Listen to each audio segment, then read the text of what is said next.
Representative Alrod, Excuse. Thank you.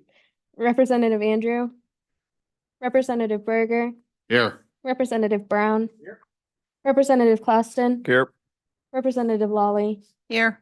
Representative Obermueller, Representative Provenza, Present. Chairman Northrup. Here. You have a quorum. Thank you, Ashley. All right, as I said last time we met, if anybody gets unruly, there's two of us that'll throw you out, and other than that, please be good. Treat each other like normal people, and we'll get along just fine. That's my rules of decorum. And with that, we're gonna move into House Bill 54. Chairman Washut, please come forward and present your bill. Thank you, Mr. Chairman. I do believe this is my first time before House Education Committee and all my years in the legislature. So, Welcome. well, thank you.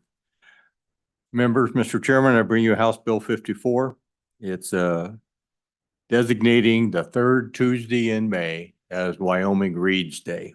As I stated the other day on the floor during introductions, many years ago, we had this educator in Casper, who was just a dynamo, and she loved kids and she loved reading and literacy, and tragically she died in a car crash, and her husband, her grieving husband, in memory of her, established a foundation and has since been distributing beautifully illustrated books free of charge to first graders in our district. And then a few years ago, expanded it statewide. And now thousands of Wyoming first graders get their choice of one of several beautifully illustrated books of their reading level every spring. We often talk in the legislature about public-private partnerships and about the private sector filling a niche without government involvement. And this is a perfect example of that, where the private sector, nonprofits, parents, school administrators, teachers join together, independent of government, to make this foundation a tremendous success. So this year is the 25th, coming to the end of the 25th anniversary year of this tremendous effort by John Jorgensen in memory of his wife, Sue. And so we thought it would be wholly appropriate for the state of Wyoming to designate a Wyoming Reads Day.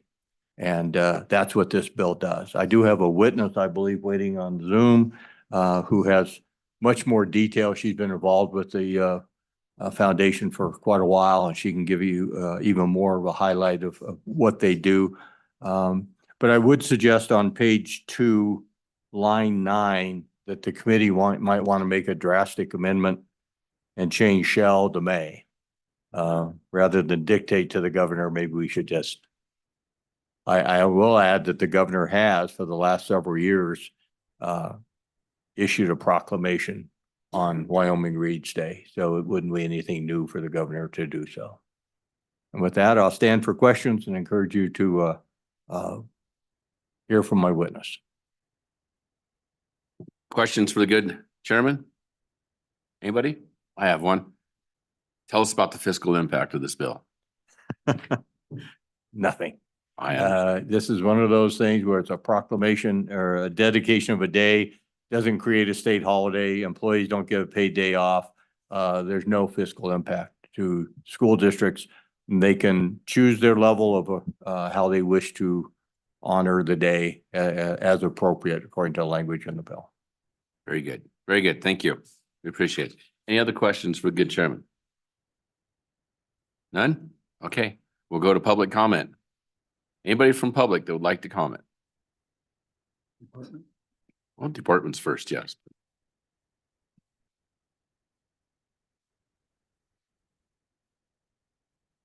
Thank you, Mr. Chairman. Welcome. Wanda Maloney from the Department of Education. And I am here speaking on behalf of Superintendent Degenfelder. And I would just like to share that she does support this bill. And in addition to this bill, she also, this would align specifically with her strategic plan, which outlines her focus on literacy.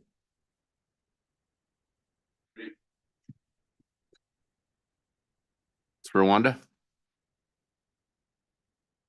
Thank you for your thoughts. Please come up, fill the chairs.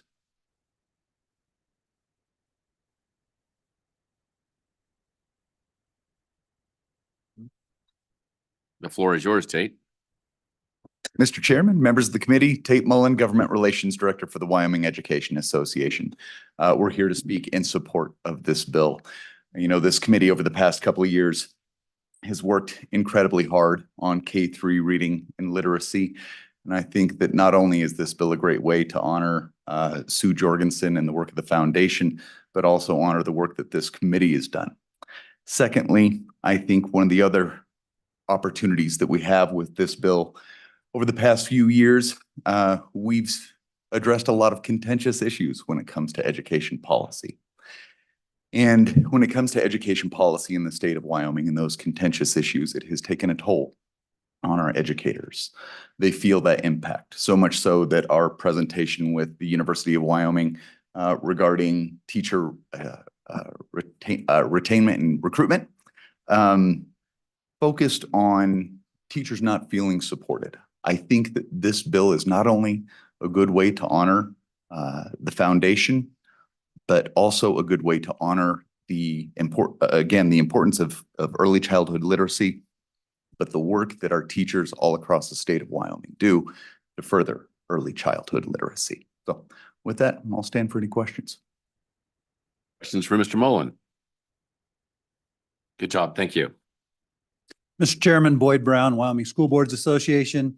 Again, at all of our elementary schools across the state, it is Wyoming Read Day every day almost. So again, we support this, really support the opportunity to honor the philanthropic and the volunteer work that this group has done. Also want to be able to do that with them and think that it's a great way to do that. But again, all of our elementary teachers think that reading's important. We all think reading's important, and getting our students to be able to read on grade level and doing what they need to do is important. So we support this bill. And I really support Representative Clausen's tie. It looks very good today. I don't know how he did that with one arm. Clip on.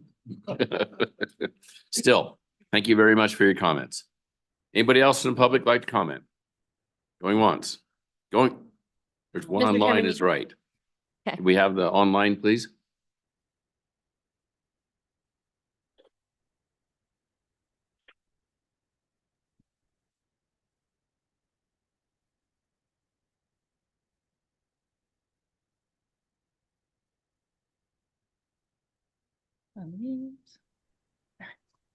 Hello.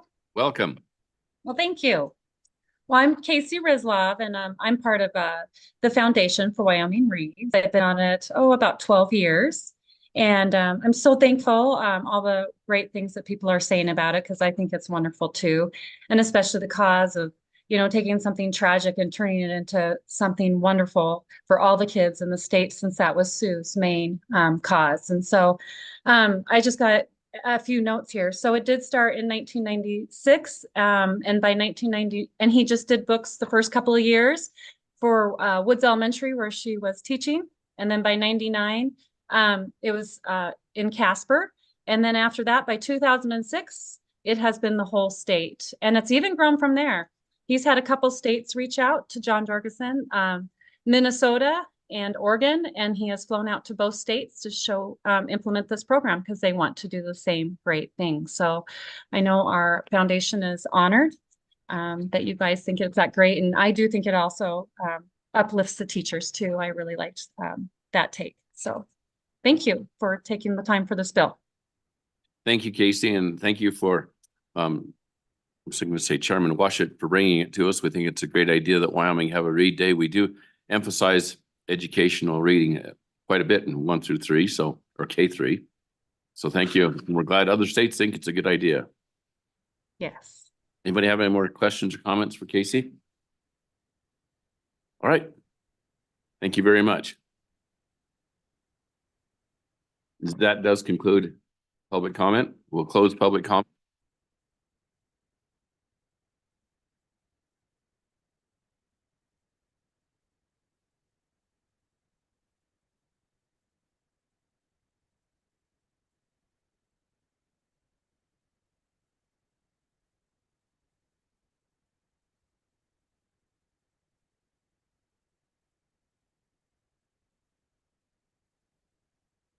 Shall.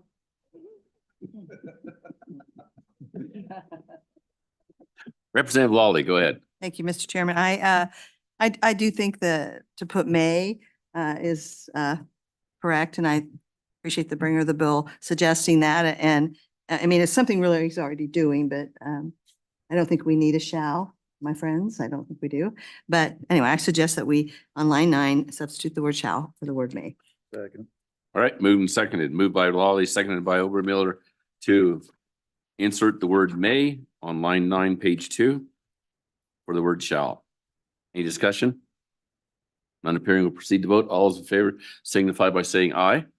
Aye. Opposed? No. Oh, interesting. Right. A show of hands. All those in favor, raise their hands. 1, 2, 1, 2. Oh, I see where this is going. 3, okay. All those opposed? 1, 2, 3, 4. Yep. All right, All we'll leave it as shall. right. Anybody have anything else? Anything else? Question. Question on bill, we'll proceed to vote. Ashley, would you please vote on House Bill 54? Mr. Chairman, for House Bill 54, Wyoming Reads Day, do pass. Representative Allred has left an absentee vote of aye. Representative Andrew. Representative Berger. Aye. Representative Brown. Aye. Representative Klauston. Aye. Representative Lawley. Aye. Representative Obermuller. Aye. Representative Provenza. Aye. Chairman Northrup. Aye. 9 Thank you. We've passed House Bill 54 unanimously. That brings us up to House Bill 92, Protection of Parental Rights. Chair, or yeah, Vice Chairman? Vice Chairman? No, just Representative Stith. I guess he's, How about speaker? there we go, Speaker Pro Tem. I knew he had a title. Speaker Pro Tem Stith, would you like to walk us through your bill, Protection of Parental Rights, House Bill 92? Mr. Chairman, thank you, and members of the committee. House Bill 92, Protection of Parental Rights, is similar to a bill that I brought in 2022 that passed the House and also was introduced last session as well. You'll notice the title of it is Protection of Parental Rights. The preamble is broad. It's an act relating to parental rights, clarifying all courts in the state shall not infringe on parental rights, specifying applicability of parental rights protection, specifying duties for school district boards of trustees, and providing for an effective date. So this bill is designed to solve 2 problems. The first is arises from a decision by the Wyoming Supreme Court in 2020 that said our existing parental rights statutes did not apply to courts in the circumstance of custody determinations between married persons under Title 20. The opinion was written in such a way as to imply that the courts did not believe that they were an agency of the states. You'll see on page 2 of the bill, lines 1 and 2. And maybe I should back up and say this amends Wyoming Statute 14-2-206, a parental rights statute that was adopted in 2017. What is not printed in the bill is subsection A. Subsection A says that the liberty interest of a parent in the care, custody, and control of their child is a fundamental right. So that's not printed here, but that's important, I think, to understand what's going on. So under existing law, it says parental rights are a fundamental right, and then subsection B under current law establishes what I view as the constitutional standard that if the state wants to infringe on a fundamental right, it needs a compelling state interest and must do so with the least restrictive means. So that's existing law. So on line 2, the only thing that is added in this bill is the phrase including all courts in the state, in part because, again, the Wyoming Supreme Court intimated that it did not believe that it was a state agency, which again, I thought was odd, given that, yes, they're agency 101 and so forth. So But this just clarifies that, yes, when we say state agency, we mean the courts also. So that's the first problem it's designed to solve. The second problem deals with education, deals with schools and school districts. So it adds a new subsection C, that's lines 8 through 13 on page 2, which provides the parental right is provided under this section shall also apply to any state or local education agency, school district, board of trustees, commission, or school under Title 21 of the Wyoming statutes regarding communication or disclosure to a parent about that parent's child. And I might note that the intention here is to have this apply to K through 12. So to the extent the language is overly broad and inadvertently applies to children who are 18 or over, who are at the community college or the University of Wyoming, that is not my intention. So if you may want to narrow that if you deem appropriate, I suppose theoretically you could have a child prodigy who's 15 at the University of Wyoming, and then it perhaps still should apply, but that's a detail that you may want to think through. And then at the bottom of page 2, this amends Title 21-3-110, which deals with, again, in the K through 12 system, boards of trustees in each school district shall require communication and disclosure to a parent or guardian regarding their student to ensure the protection of parental rights under Wyoming Statute 14-2-206. So to be blunt, one of the limitations or challenges perhaps with the bill as drafted is that if I'm a school administrator or school superintendent, I might want to wonder, what does this mean, right? What do I do? How do I implement this? So the specific problem in my town, my district, that I was intending to address is when my school district adopted a procedure that instructed the school and staff, teachers and staff, to not inform a parent if a student decided to choose a different pronoun or gender to be recognized by at school. And in the ensuing litigation, the school district defended quite rightly by saying, well, there's no Wyoming law that says we have to tell parents anything about how the child identifies at school. So had this been the law at that time, at a minimum, this would have, in my view, prevented them from adopting that procedure that prevented the school teachers from informing the parents, staff from informing the parents. It does not, and the idea is that this is broad and it's also flexible, because you can imagine situations where a school district might legitimately withhold information and need to withhold information from a parent if it would actually endanger the child. So take the obvious example of a child who comes to school and reports that they've been abused at home. Well, we don't want to require this school principal to call up the parents and say, did you know your child just said that you're abusing your child, right? In that case,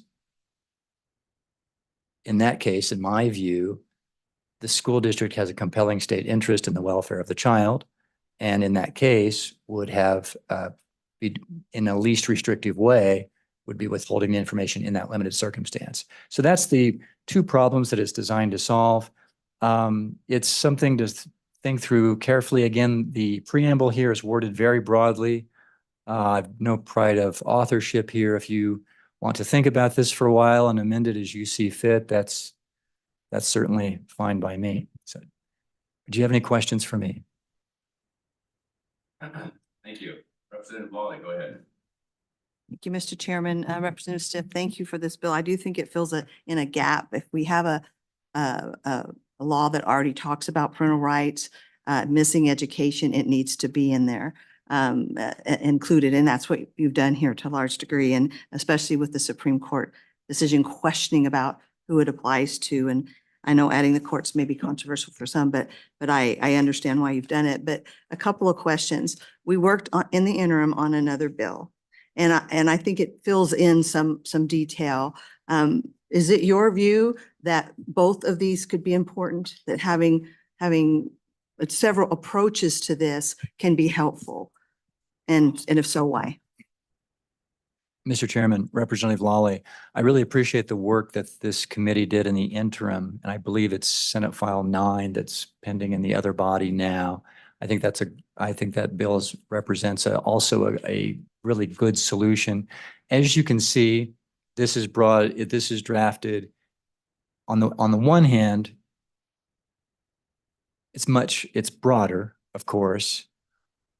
And so it would tend to cover situations that perhaps your committee bill doesn't fully capture. So that's on the positive side, right? But a disadvantage of this bill, to be honest, is that it is so broad that you can imagine school districts scratching their heads trying to figure out what it means. I like it broad, and because I don't like the idea of the state getting too prescriptive, telling individual school districts and individual school boards what their policies have to be, or telling teachers what they can say and can't say in the classroom. That's not my goal. My goal is to say that school districts should be respecting parental rights in this as a fundamental right within constitutional bounds. So does that answer the question? Thank you, Mr. Chairman. It does, but I think what I heard is that you see that there's a balance of those two things. We worked a lot of time on the intermodal language, again, not to be so prescriptive, but to also help districts understand what this looks like, to have this constitutional right, it be important. The bill, for example, includes the exception concerning something that might qualify as abuse or neglect under the current statutes that we have to protect children. So again, I just want to make sure just where you stood on that. I appreciate that. I do have one more follow-up if I might.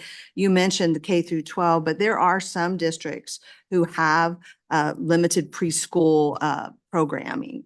Would you see this as applying to that as well if a public school system is participating in that particular program within their district? Mr. Chairman, Representative Lawley, yes, this would, I believe that the language is broad enough on page 2 that if it requires communication and disclosure to a parent or guardian regarding their student to ensure the protection of parental rights, and we've defined it applied to the Board of Trustees of each school district. So I think to the extent that the school district is directing that program, regardless of the age of the child, it would apply. So, and then and perhaps to follow up on maybe what's also the prior question, let's imagine this bill in an unamended form were adopted and your committee bill were also adopted. I don't think there's any inconsistency between the two at all. I don't think there's any conflict at all. Your committee bill is probably just easier to understand. Go ahead, Representative Lawley, follow up. Again, I agree with your interpretation on the pre-K. It's just that since you mentioned K through 12, I just wanted that clarification because I think you're right. And I also believe there's no conflict. Thank you. Thank you, Mr. Chairman. The case that's happening in Sweetwater isn't settled to my understanding. It's still open. And in the past, I think the legislature's kind of taken the stance of let's let the courts kind of finish the process that they're going through before we go and meddle with state statute. So can you give me a good reason as to why we want to kind of jump in on that before they do their job? Go ahead, Majority Floor Leader. Mr. Chairman, Representative Provenza, it's true that that litigation, I believe, is still pending. I think this, as the legislative branch, we have a separate duty to try to get the law right. And frankly, I think the school district's argument on the merits that there's no existing law that requires them to make any kind of particular disclosure, I think they're right about that. So I just, yeah, I think that's, so I don't think this bill does any harm to, or jumps the gun, but I certainly appreciate the concern. Okay, Representative Brown, go ahead. Thank you, Mr. Chairman. Speaker Pro Tem Stiff, I'm just curious on this. As you go through the top portion here, the compelling state interest addressed by the least restrictive means, those are kind of words straight out of FERPA. Can you explain to me your integration with this law and how that would integrate with FERPA? Go ahead, Majority Floor Leader. Mr. Chairman, Representative Brown, so this constitutional standard, well, I've called it the constitutional standard, but actually the United States Supreme Court, when it really last addressed this issue of parental rights under the Troxel decision in about 2002, and again, that was in a family law context, there were at least 3 separate opinions written by a kind of fractured majority. And I think what we have put in statute since 2017 represented 2 or 3 of the justices' opinions, right? So there's not a, so that was the value of the parental rights statute, in my view, was that it put in statute that view of parental rights, which is kind of the traditional view of what a fundamental right is. I don't believe that it creates any kind of conflict. And again, this bill in some ways doesn't change the law of parental rights. It just says, yeah, the courts, you have to actually apply this statute. You can't just ignore it. And by the way, it'll apply in the education context too, at least with respect to communication with children. And limit it to communications and disclosures, because there is this doctrine of in loco parentis, where the school district actually acts as the parent during the school day. So I don't want to disturb that doctrine either. The school district does have an obligation to take care of the child while they're at school. And I don't want to damage or prevent a school district from doing what it needs to do during the day to preserve order and educate our children and make sure they're safe. Does that answer the question? Hey, Mr. Chairman. Representative Stiff, thanks for being here. Just in another committee, we're dealing with Wyoming's youth nicotine cessation law. So students can be going through cessation, trying to quit nicotine, a harmful habit, but it does not have to be reported to the parents if the students don't want it to be. How do you see this conflicting with that? Go ahead, Majority Floor Leader. Mr. Chairman, Representative Clouston. So as I see it, the school district potentially could take the position that there is a compelling state interest, and the compelling state interest would be the welfare of the child in, and I assume this case, helping the child not be addicted to nicotine, right? And that if it furthered that compelling state interest, to not be calling up the parents to say your child's got a nicotine addiction, that failure to disclose to the parents could nonetheless be consistent with the constitutional standard. That is, this statute's not designed to tell school districts, you must tell the parents every time the child says they are angry or that they have a problem necessarily. It rather says that it leaves it up to the school boards and the school district to make a common sense determination about, are we making sure that we're honoring parents' fundamental rights in the care, custody, and control of their children, if that makes sense. But I fully acknowledge that there's nothing specific in here about addiction treatment, right? And so this is sort of intentionally broad. I might add that, and perhaps going back to Representative Provenza's question of why are you monkeying around with the parental rights statute when this issue may be being litigated? I don't know that the parental rights statute is actually directly at issue in that case. But I don't see this bill really as changing the law so much as saying, yes, it applies to school districts too, at least with respect to their communications. Mr. Chairman, does that answer the question?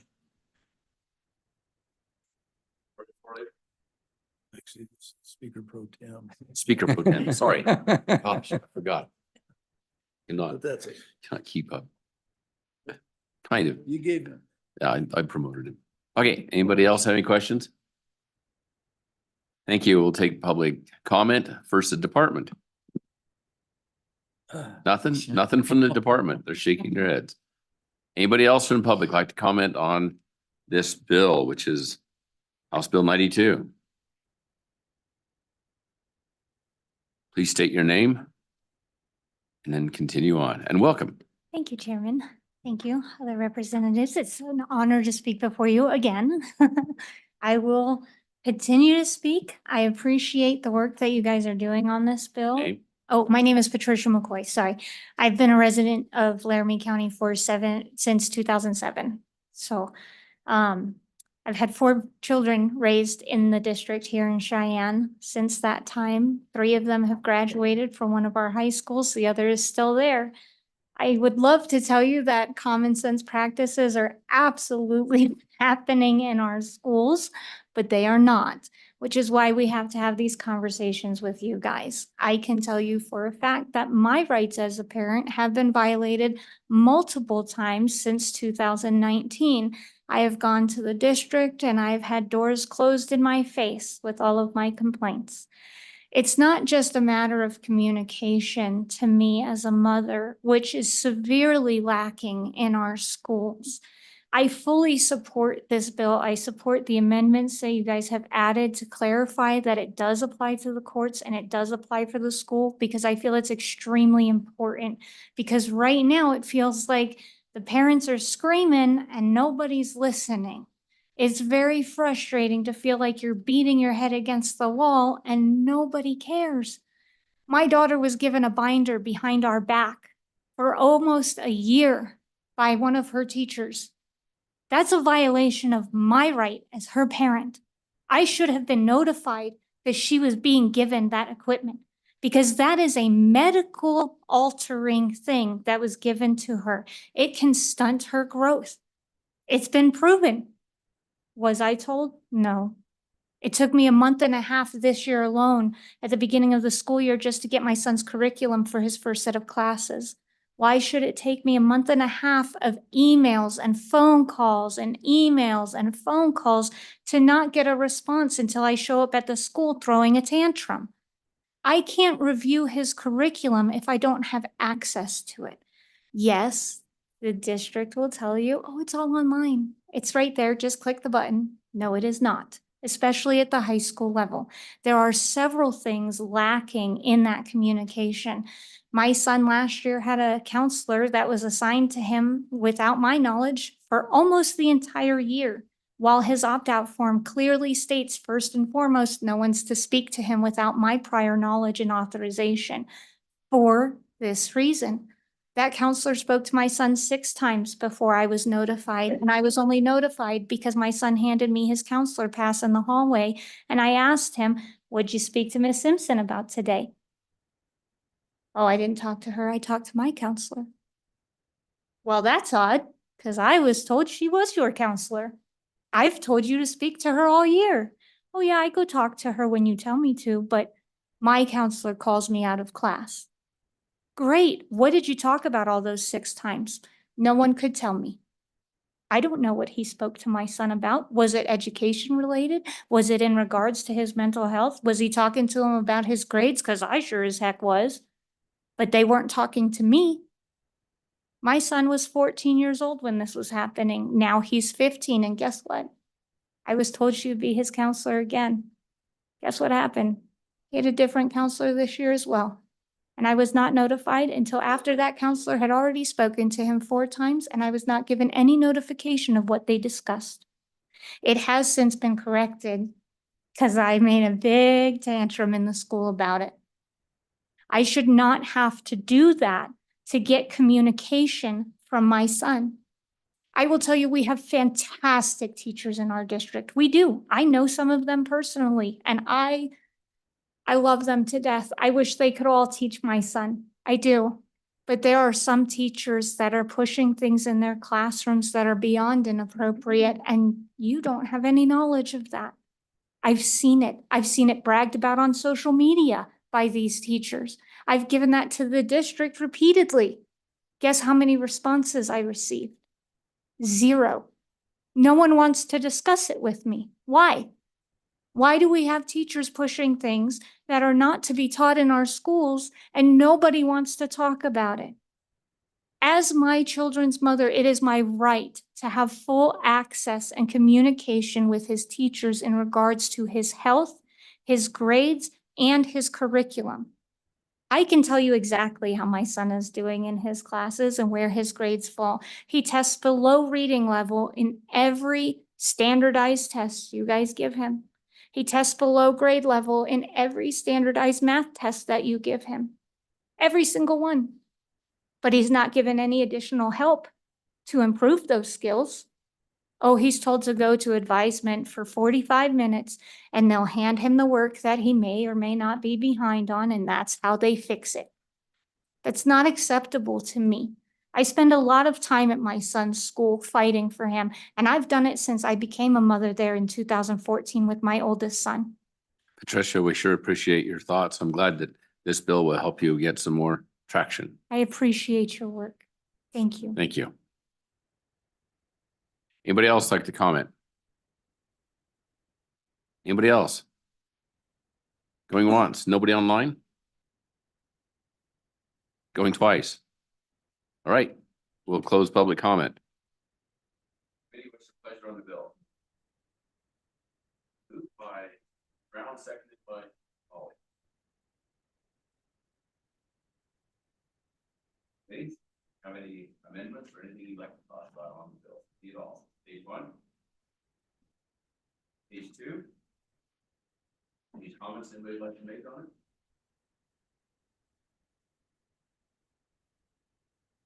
Go ahead, Representative Lawler.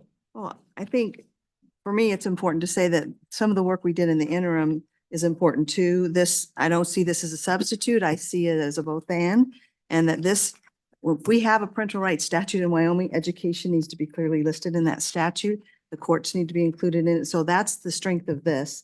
But it, to me, is not a substitute for what some of the work we did this interim as well, to try to give some clear guidance to districts of what this looks like to honor the rights of the parents. What does it look like as a fundamental constitutional right? So I would just make that clear.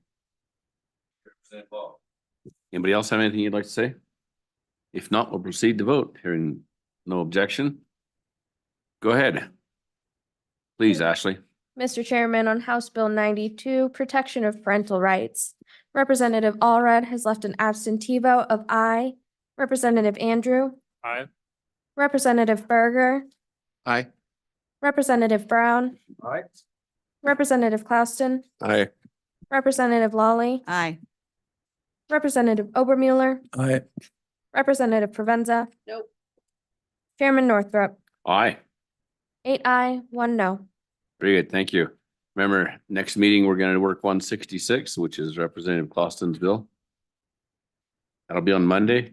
It's a lengthy bill. It's got a few pages in it, so. Yep, thank you. With that, we're adjourned. Read it to us. Please do.